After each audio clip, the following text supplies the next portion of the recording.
Every year, thousands of Indian students dream of going abroad for higher education. It's easy to see why. The allure of new country, prestigious universities, global exposure, better career prospects, it all sounds picture perfect. You probably heard these stories countless times from your friends, your relatives, or even social media. But here's something interesting.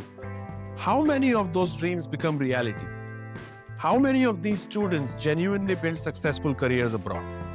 And how many return, often after struggling to find stability or dealing with tough immigration processes? Let's paint a clearer picture.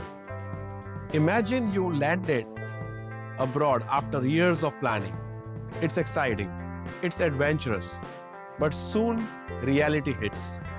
Massive student loans, part-time jobs at cafes or grocery stores, high rent bills, loneliness, cultural isolation, and the uncertainty of actually getting a job in your chosen field after graduation.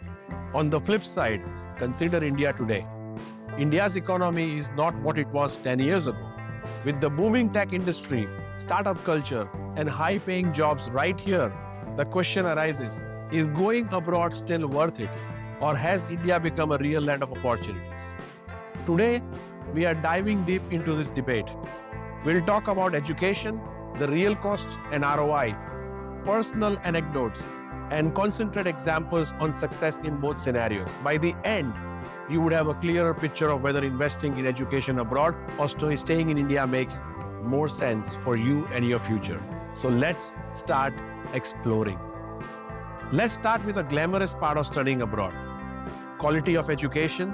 Top universities like Harvard, MIT, Oxford, and Stanford offered world-class faculties, cutting-edge research facilities, and unmatched global exposure. These names alone can open incredible doors. But here's the reality. Not everyone gets to see these Ivy League or top-tier institutions. In fact, statistically, only about 10 to 15% of Indian students get admission to such prestigious schools abroad. The majority end up at mid-tier universities. And while those universities might be good, they might not always be the best career options, and they might not always give you the boost that you expected. Let's talk about the cost of living. It's significant. A master's degree in US, UK, Australia can cost you from 40 lakh to 1.5 crores. That's not the whole picture. Rent, food, daily expenses. You're easily adding another 20-30 lakhs to that figure. And this huge amount usually becomes through loans. Many Indian students graduate with loans of 30 to 50 lakhs. Imagine graduating with this pressure. You're carrying debt equivalent to buying a small apartment in India. Now let's discuss market abroad. It's competitive, and you are competing not just with other international students, but also local candidates. Companies often prioritize local hires because it saves them hassles of visa sponsorship. Speaking of visas, let's dive deeper. If you lose your job abroad, especially in countries like the US, you usually have just 60 days to find another. Imagine working so hard only to have your entire career depending on a ticking clock. Let's consider the emotional angle. Homesickness, cultural barriers, and loneliness can deeply affect mental health. These issues might not seem significantly higher, but trust me, when deeply getting into it can really impact your personal and professional growth. A friend of mine moved to Canada dreaming of stability and good life, but the harsh winters, job scarcity, and isolation became overwhelming. Today, he's returned to India within 2 years. He's thriving professionally in Bangalore with a top multinational tech firm, debt-free and happier. This isn't everyone's story, but it's definitely more common than you would think. Now let's look at India as a land of opportunity. Let's shift the lens back to India. India isn't the same country it was a decade ago. Today, we are not just a place for outsourcing. We are building billion-dollar companies right here. Look at some powerful examples. Ritesh Agrawal turned Oyo from a small startup to a global hospitality giant right from India. Not just entrepreneurship. India's IT sector alone employs millions of people, offering salaries that were unthinkable a decade ago. For instance, an AI specialist in Bengaluru or Hyderabad can comfortably earn 30 to 50 lakhs today without student loans or visa struggles. Let's talk about the government's roles. Initiatives like Startup India, Make in India, and Digital India have created a support ecosystem. Even global giants Google, Amazon, Apple, Microsoft are investing heavily in Indian tech. The jobs you once thought you needed to go abroad for are here right now. Let me share another quick story.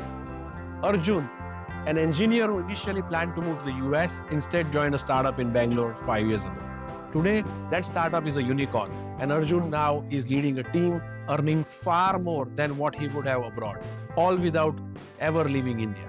The benefit of studying in India isn't just financial, it's also cultural and emotional. You are close to your family, your friends, your social circle, which means your support system is strong. And often this is overlooked as an aspect when people consider moving abroad. Let's talk money, the ROI of studying abroad versus studying in India. Time to get practical. Let's discuss numbers and the ROI. Studying abroad typically costs 40 lakhs to 1.5 crores. Let's say you earn 70 lakhs annually abroad.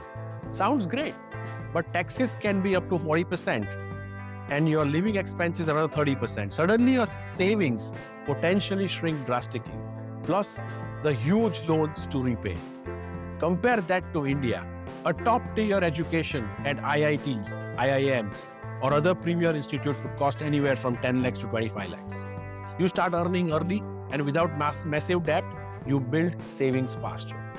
For example, an IIM graduate earning 25 to 35 lakh per year can pay back their education investment within just a couple of years.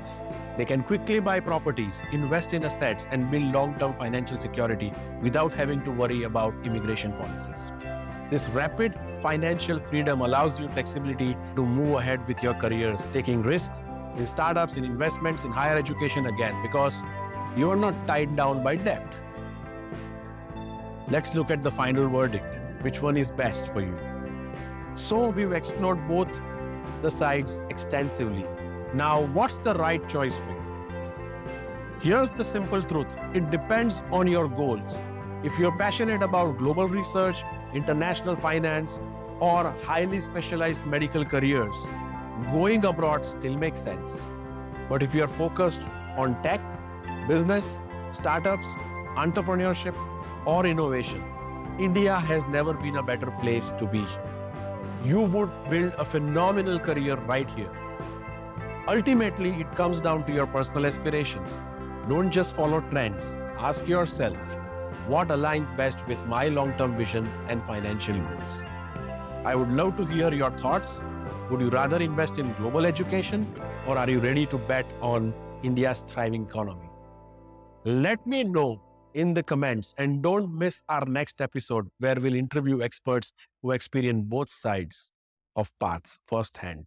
Until then, choose wisely, keep learning, and stay ambitious. Thank you very much.